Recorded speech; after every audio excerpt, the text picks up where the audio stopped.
sa akin ngayon guys, ang competitive na 6,500 pesos na smartphone, the Itel S25. So ano nga bang meron dito? Well, unang-una sa lahat, etong phone to ay meron ng super bright AMOLED display, 32MP selfie camera, and marami pang iba. So ano pang hinihintay natin? Magkakaroon na ng preview and we will start in 3, 2, 1. Let's go!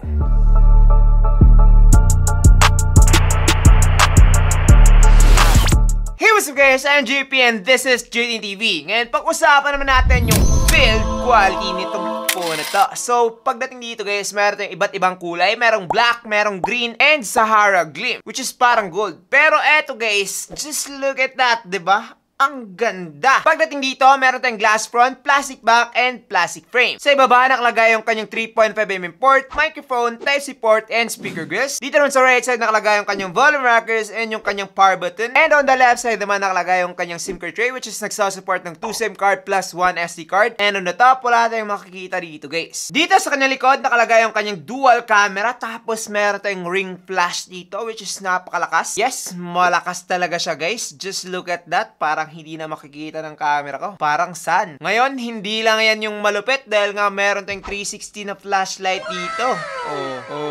Diba? Kahit saan ka magpunta, madilim man o hindi, wala ka ng problema using the Itel S25. Also guys, this has IP54 water and dust resistance. So kapag kayo ay medyo tanga, I can't move.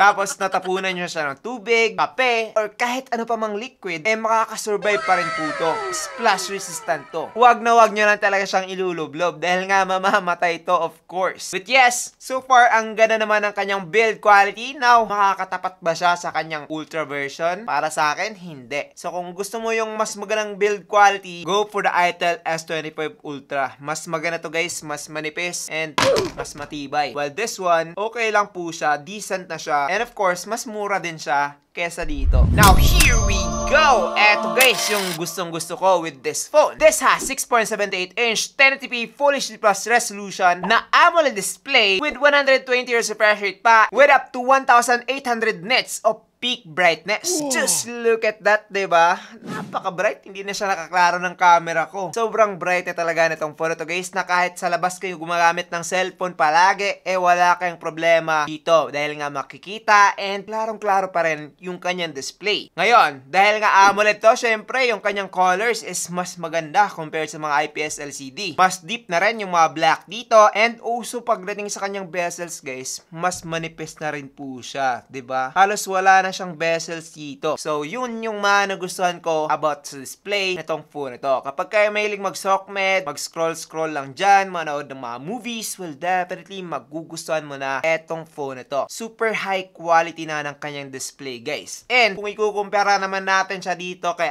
Itel S25 Ultra, again, mas better to. Pero, having an AMOLED display sa kanyang presyong 6,000 pesos, okay na rin na alternative. And also, meron ding mga tao na ayaw yung mga edgeless display or yung mga curved display na nandito kay Itel S25 Ultra. So, kung gusto mo yung flat lang, eto yung para sa'yo guys. Maganda na rin talaga yung kanyang display. Also, mabilis na rin to. Just look at that, hindi na po siya na-delay. So, para sa akin, ox na ox. Now, this phone has Android 14 with up to 2 major updates na in-offer ng Itel. Yes guys, wag na kayong magsasabi na parang pang short term lang dahil nga guys, 2 major updates na ang nandito sa phone na to. And pagdating naman dito sa kanyang processor, parasang po sila nitong Itel S25 Ultra, which is Unisoc T620 with octa-core CPU up to 2.2 GHz, which is okay na rin para sa akin. Pagdating dito sa kanyang Antutu benchmark, nakakuha tayo ng 340,000, which is okay na for its price. Pero guys, kapag gusto mo talaga yung performance lang, well, definitely, baka mas gugustuhin mo yung mga G100 or G99 na MediaTek processor. Yon guys, around 400 to 500k pagdating sa Antutu benchmark, and mas better talaga yon as a processor. Pero don't get me wrong, the processor of this one is pretty good as well. Hindi po siya naglalag, hindi rin po siya nagpa-frame drop kapag kaya ay nagdudulang ng mga things na mga normal things na ginagawa natin. Facebook, TikTok, iba pang mga sockmet, o di ka naman normal na multitasking lang, hindi po maglalag etong si ITEL S25. Pero, on the other hand, pagdating sa gaming guys, hindi ko talaga masyadong i-recommend etong phone na to. Pagdating dito sa Mobile Legends, ox na to, syempre. Ultra graphics with ultra frame rate, wala nang problema yan with this phone. Pero, pagdating sa iba't ibang mga games like COD, Genshin Impact, which is mas mabigat talaga, well, definitely, hindi ko na marirecommend etong phone na to para sa Mobile Legends and siguro casually pagdating sa Call of Duty. Pero kapag gamer ka talaga ng Call of Duty tapos gusto mo mag-stream, well, hindi ko yan marirecommend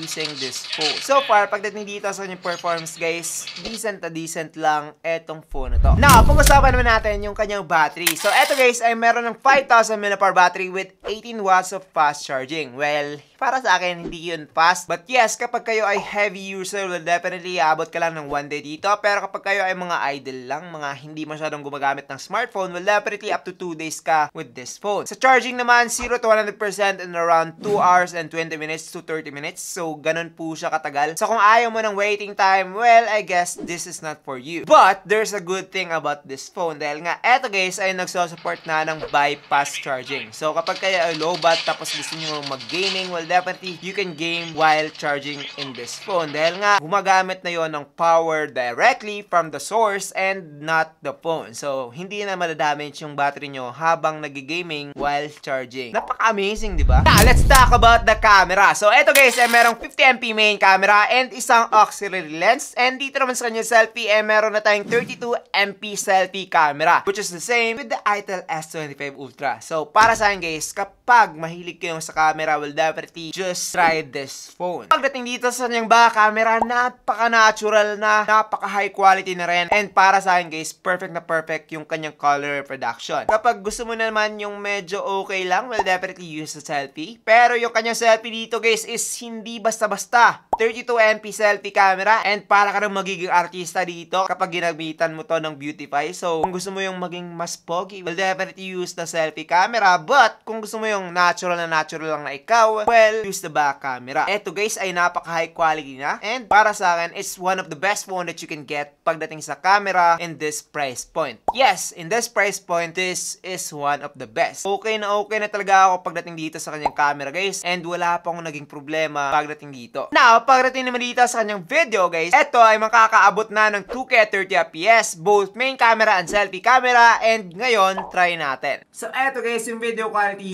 the ITEL S25 2K 30fps. So, ano sa tingin nyo? Okay ba? Comment down below. Ngayon, try naman natin yung kanyang selfie camera. Now guys, eto naman yung selfie video camera ng ITEL S25. Ano sa tingin nyo? Okay ba? Comment down below. So, eto guys, yung video quality. Para sa akin, okay na yung kanyang video quality. High quality po siya na pagka-video, pero hindi po siya masyadong smooth dahil nga 30fps lang po siya. Wala po siyang option na 60fps, which is sad. Gusto ko sana yon, pero yun na nga, 2K 30fps is okay na okay pa rin naman. As you can see from the video kanina, napaka-decent na ng video quality na tong phone na to. Gusto ko pa rin talaga yung kanyang color production, which is napaka-natural talaga. Now, marirecommend ko ba itong si ITEL S25? Pero yes, if gusto mo ng AMOLED display na super bright, super ganda, and hindi siya naka-curve display, tapos gusto mo rin ng napakagandang camera with amazing selfie camera pagdating sa picture, well, definitely okay na etong phone na to. While, kung gusto mo naman mag-gaming lang, gusto mo naman yung battery lang in charging, well, definitely baka eto ay hindi para sa'yo guys. The processor is decent, the charging is decent, marami pang mas better dito. So, I guess that's pretty much it for this video. I hope na nag-enjoy kayo. If you did enjoy, well, definitely subscribe now. Marami pa tayong upcoming na reviews, and that's it. I'm JP and this is JD TV.